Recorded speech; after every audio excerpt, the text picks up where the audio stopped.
আমাদের অনেক বাবা, ছেলের বাবা বিয়ের আগে মেয়ে দেখতে যায়, বিলকুল হারাম। বিয়ে কি আপনি করবেন না ছেলে করবে? তা আপনি দেখতে গেলেন কেন? তো লজ্জা থাকার কথা। বিয়ে করবে আপনার ছেলে, আপনি কেন দেখতে গেলেন? এটা নাজায়েজ, এটা হারাম, বিলকুল হারাম। বিয়ের আগে পুত্রবধূকে বাবা দেখা নাজায়েজ, এটা স্পষ্ট হারাম, কোনো সন্দেহ নাই। এই সন্দেহ করলে এর ঈমান চলে যাবে। হারামকে হালাল যদি কেউ মনে করে তার ঈমান থাকে না। রাসূল করিম সাল্লাল্লাহু আলাইহি ওয়াসাল্লাম হাদিসের মধ্যে উৎসাহ দিয়েছেন, আমরা অভিভাবকরা যখন সন্তান বিয়ে করাবো, অথবা আপনারা যারা বিয়ে করবেন, যুবক ভাই যারা বিয়ে করবেন, বিয়ে করার সময় নবীজি সাল্লাল্লাহু আলাইহি সাল্লাম বলেন, তুনকাহুল মারআতু লিআরবাইন, মেয়ে বিয়ে করবে চার জিনিস দেখে। চারটা জিনিস মেয়ের মধ্যে দেখবে, তখন ওই মেয়েটাকে বিয়ে করবে। চারটা জিনিস যাচাই করবে বিয়ের আগে। এই জায়গায় একটা মাসালা জানা খুব প্রয়োজন। আমাদের অনেক বাবা, ছেলের বাবা বিয়ের আগে মেয়ে দেখতে যায়, বিলকুল হারাম। বিয়ে কি আপনি করবেন না ছেলে করবে? তা আপনি দেখতে গেলেন কেন? তো লজ্জা থাকার কথা। বিয়ে করবে আপনার ছেলে, আপনি কেন দেখতে গেলেন?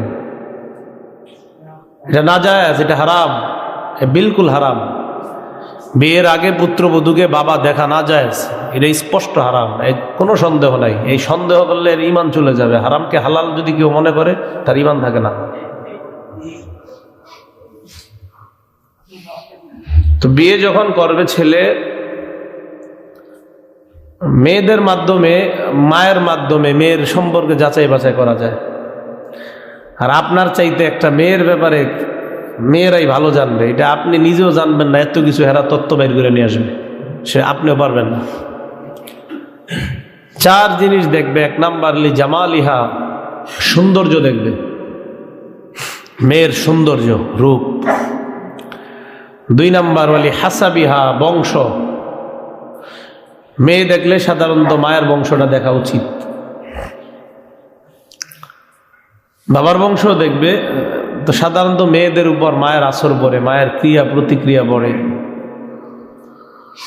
তিন নাম্বার ওয়ালি মালিহা, সম্পদ দেখবে, সম্পদ। নিজের সম্পদ যা আছে মোটামুটি ওরকম হলেই চলবে। ওয়ালি দীনিহা, চার নাম্বার দিনদারিতা দেখবে। নবীজি বলেন, প্রথম তিনটা যদি নাও পাও, সৌন্দর্য তেমন পাইলা না, মোটামুটি পেয়ে গেছো, সম্পদ পাইলা না, বংশ তেমন একটা না, গরিব বংশ, এরকম যদি হয়, তো এই তিনটা যদি নাও পাও, ওয়ালি দীনিহা, দিনদারিতা যদি পেয়ে যাও, ফাজফার বিজাতি দ্বীন, দিনদারিতাকে তুমি প্রাধান্য দাও, এতে আল্লাহ বরকত দান করবে।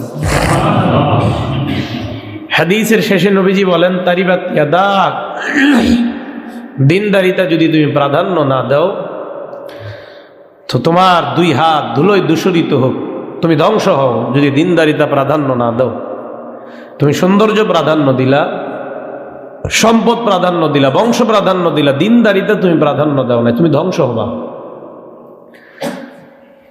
এই জন্য নবীজি সাল্লাল্লাহু আলাইহি সাল্লাম চার গুণ যদিও দেখতে বলছেন, কিন্তু গুরুত্ব দিয়েছেন দিনদারিতা।